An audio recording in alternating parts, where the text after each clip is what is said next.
I've always been a bit of a skeptic, but there are some things you just can't explain. This happened a few years ago when I was on a late-night drive home from a business trip. The fuel gauge was blinking, so I pulled into what looked like an abandoned gas station. It was a lonely stretch of road, with nothing but trees for miles. I rolled down the window and called out to the lone attendant, a rather gaunt-looking man who was counting money. He seemed to ignore me, his eyes fixed on the cash. I knocked on the glass, but still, no response. I got out of my car and walked up to the window. "Excuse me," I said, louder this time. "Can I get some gas?" The attendant looked up, his eyes wide and vacant. He nodded slowly and went to fill my tank. As he was pumping the gas, I noticed a small shack behind the gas station. I thought I saw a figure moving inside, but when I looked again, it was gone. "Strange," I muttered to myself. When the attendant was finished, I went to pay him. But as I reached for my wallet, he vanished. Just like that.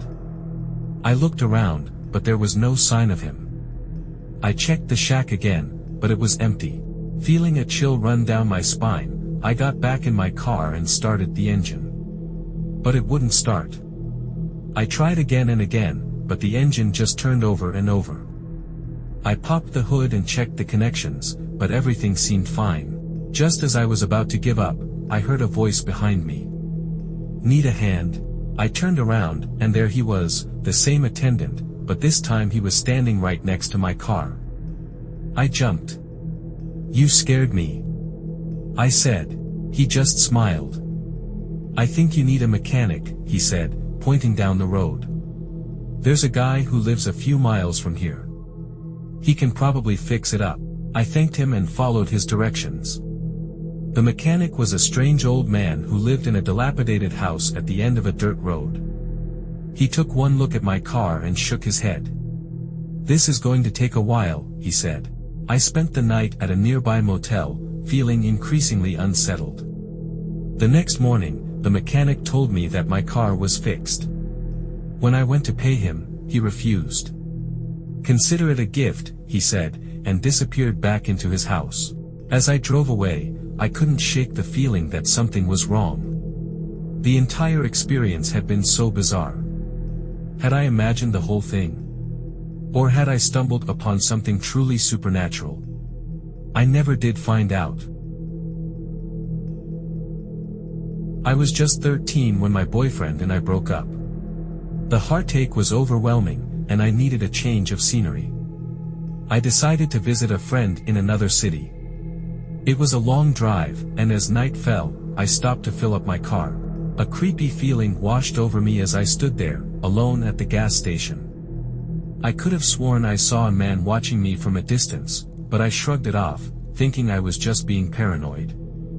As I was about to get back in my car, a group of men surrounded me. Before I could react, they grabbed me and forced me into a waiting car. I screamed and struggled, but they were too strong. They drove me to a secluded location, a dingy motel. Fear coursed through me as they dragged me into a room and tied me to the bed. I was terrified. What were they going to do to me? One of the men left the room, leaving me alone with the others. I tried to reason with them, but they just laughed. They spoke in hushed tones, their words foreign and menacing. I felt so helpless and alone. A few minutes later, one of the men returned with a bottle of alcohol. They began to drink heavily, their behavior becoming increasingly erratic. I knew I had to escape. I waited for my chance, and when they were distracted, I managed to loosen the ropes binding my wrists. I slipped out of bed and crept towards the door. As I reached for the doorknob, one of the men turned around and saw me. He lunged at me, but I was too quick. I burst out of the room and ran down the hallway. I heard the men shouting behind me, but I didn't look back. I stumbled outside and started running. I didn't know where I was going, but I just wanted to get away. I ran until my lungs burned and my legs felt like jelly. Finally, I came across a man sitting in a parked car. I begged him for help. He looked at me with a mixture of shock and concern and agreed to take me to the police station. I filed a report and was taken to the hospital for a medical examination. The police launched an investigation, but I never heard back from them. The men who had attacked me were never caught. The trauma of that night has stayed with me for years. I'm grateful that I survived, but I'll never forget the fear I felt. I'm more cautious now, and I'm always aware of my surroundings. That night changed me forever. To this day, I still have nightmares about that night. I see their faces, hear their voices. And every time I see a group of men, I can't help but feel a sense of fear. My name is Alex, and until a few years ago, I was a long-haul trucker. The job required me to be on the road for long hours, often late into the night. During one of these late-night drives, I stopped at a rather peculiar gas station called Anderson & Sons. As soon as I stepped into the store, I got a strange feeling. The employees were all dressed in old-fashioned suits, and their faces were hidden in the shadows. The way they spoke was even stranger. They used archaic terms that I hadn't heard since my grandfather's time. One of the attendants asked me if I wanted a Coke, but he pronounced it in a way that made it sound more like coke, a slang term for cocaine.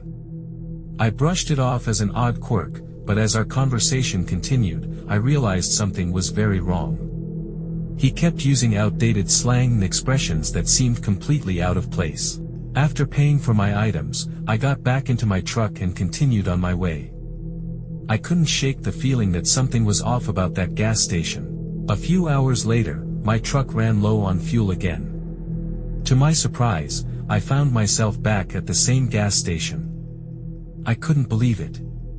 I had driven for hours and somehow ended up right back where I started.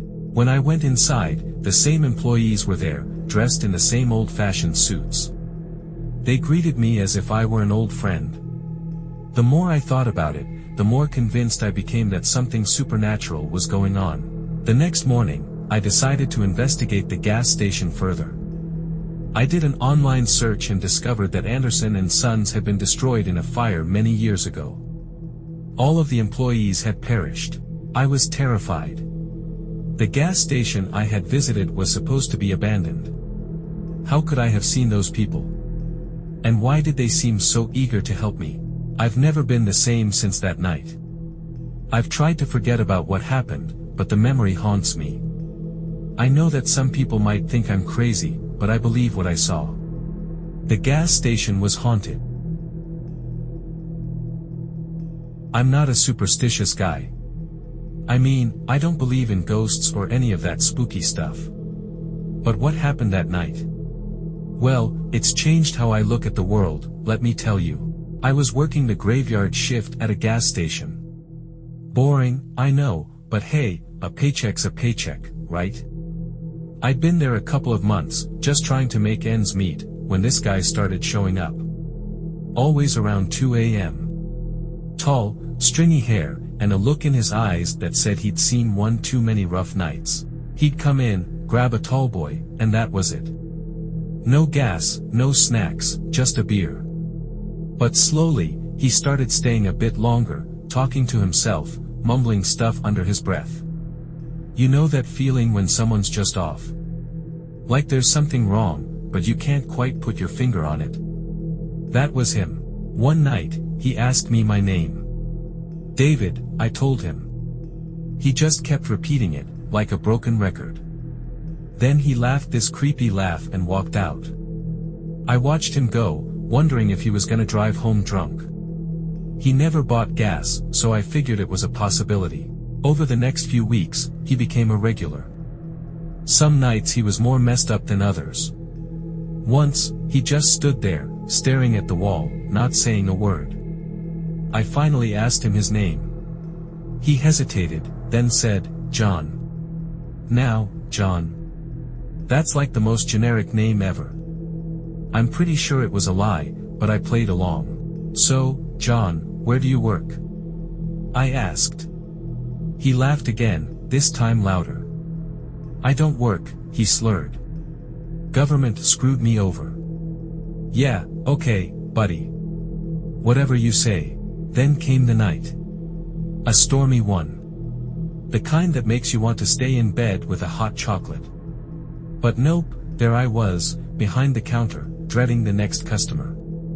And then I heard the bell jingle. I looked up, and there he was. John. But this wasn't the same John. He was soaked to the bone, no jacket, just a dark shirt and jeans. His hair was plastered to his face, and his eyes. They were empty, like he was staring through me. "John, you okay?" I asked, my voice small. He didn't answer. Just stood there, shivering. Then he said it. "I did something really bad." My heart stopped. "What did you do?" "I need somewhere to hide," he mumbled. And then, he walked past me, towards the bathroom. I was freaked out. Something was seriously wrong with this guy.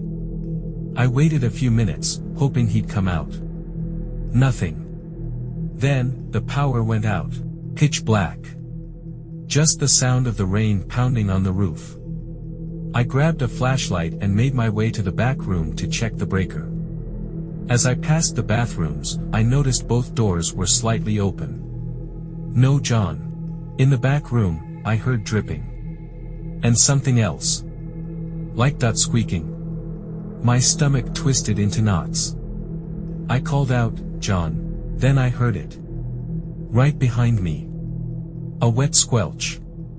I turned around, the flashlight beam landing on a corner. And there he was. John.